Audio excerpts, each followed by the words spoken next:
Selamat datang murid-murid kelas 7 di kelas Bu Ajeng. Assalamualaikum warahmatullahi wabarakatuh. Salam sejahtera untuk kita semua. Bagaimana anak-anak kabarnya pada hari ini? Semoga kalian semua sehat walafiat ya anak-anak. Anak-anak, materi untuk hari ini adalah yang pertama, memahami unsur bahasa dalam teks deskripsi. Kedua, menyelisih keragam bahasa dalam teks deskripsi.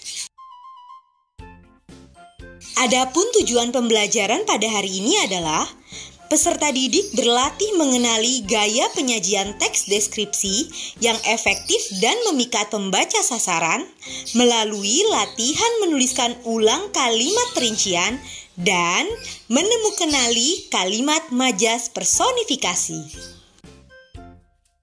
Apakah kalian sudah siap untuk mengikuti pembelajaran hari ini? Yuk kita mulai!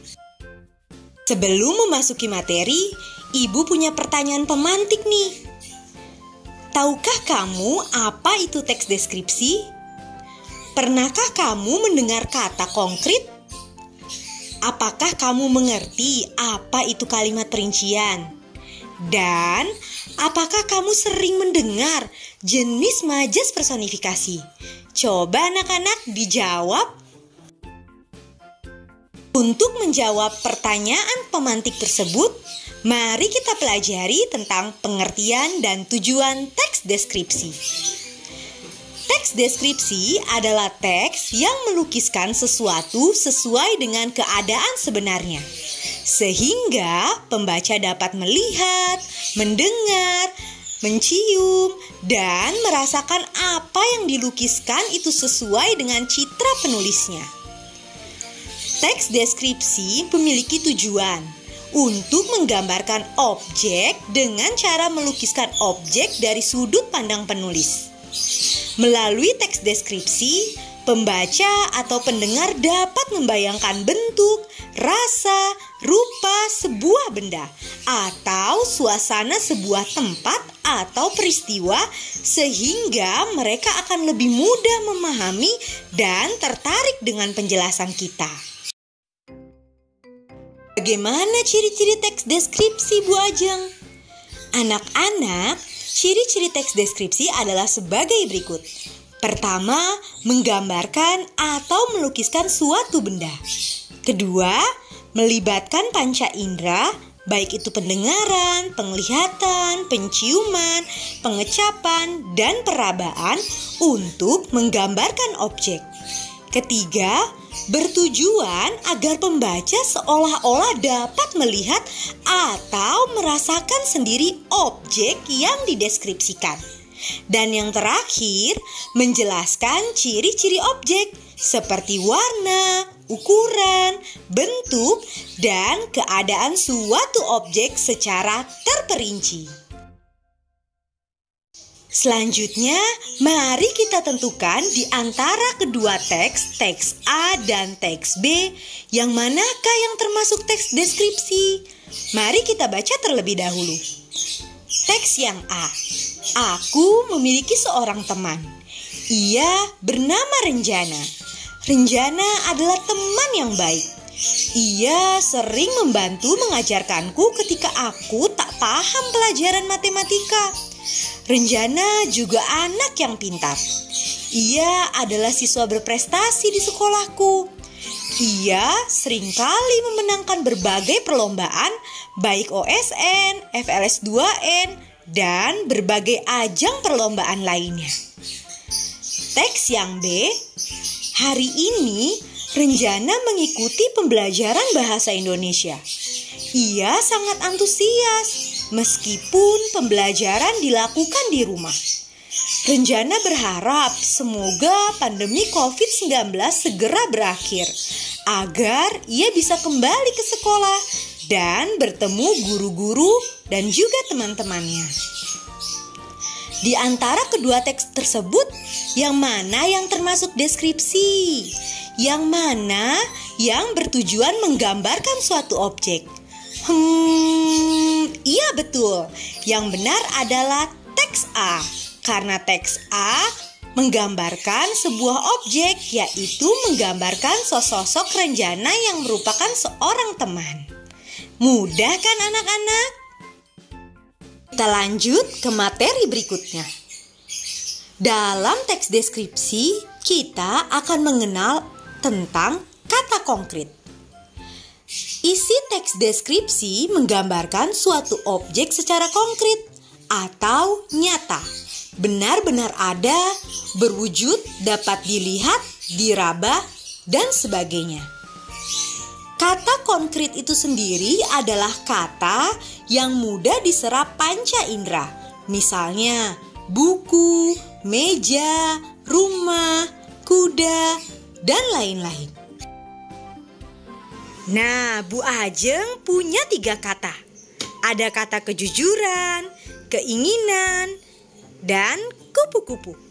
Di antara ketiga kata tersebut, yang manakah yang termasuk kata konkret? Iya betul, kupu-kupu. Mengapa demikian, Bu Ajeng? Karena kupu-kupu adalah sebuah kata yang berwujud. Dapat kita lihat kan bentuknya? Beda dengan kejujuran dan keinginan. Kata kejujuran dan keinginan tidak dapat kita lihat.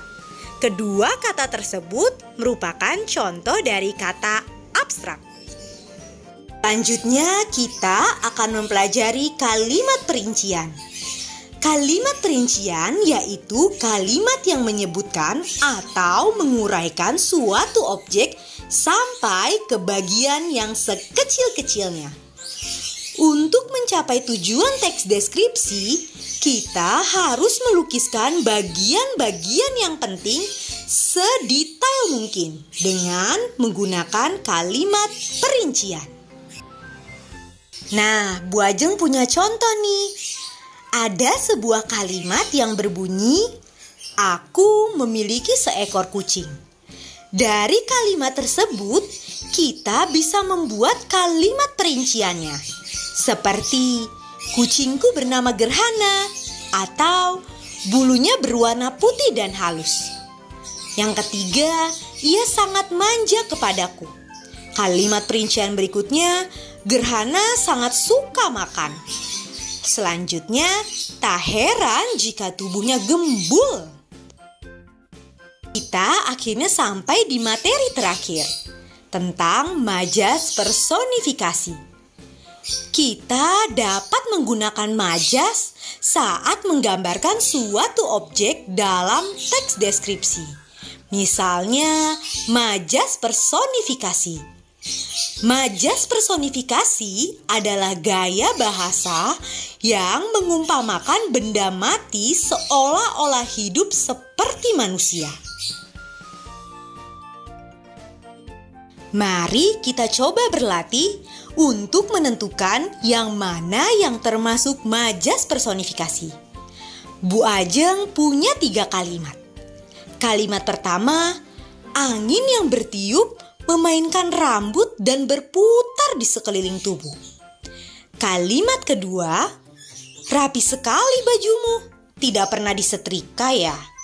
Kalimat yang ketiga, bunyi sirene pemadam kebakaran itu menjerit-jerit menyuruh kami minggir. Hayo anak-anak, di antara ketiga kalimat tersebut, yang mana yang mengandung majas personifikasi? Iya, betul. Kalimat pertama dan kalimat ketiga. Karena pada kalimat pertama dan kalimat ketiga, benda mati seolah-olah hidup seperti manusia. Pada kalimat pertama ada kata angin yang bertiup memainkan rambut dan berputar di sekeliling tubuh. Mana mungkin angin memainkan rambut seperti manusia? Itu menandakan bahwa kalimat pertama adalah majas personifikasi. Selanjutnya, kalimat yang ketiga. Bunyi sirene pemadam kebakaran itu menjerit-jerit. Menjerit-jerit adalah suatu pekerjaan yang biasa dilakukan oleh manusia. Mana mungkin benda mati seperti bunyi sirene dapat menjerit-jerit?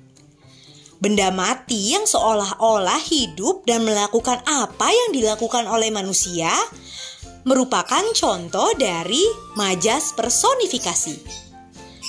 Lalu, bagaimana dengan kalimat kedua, Bu Ajeng? Rapi sekali bajumu, tidak pernah disetrika ya?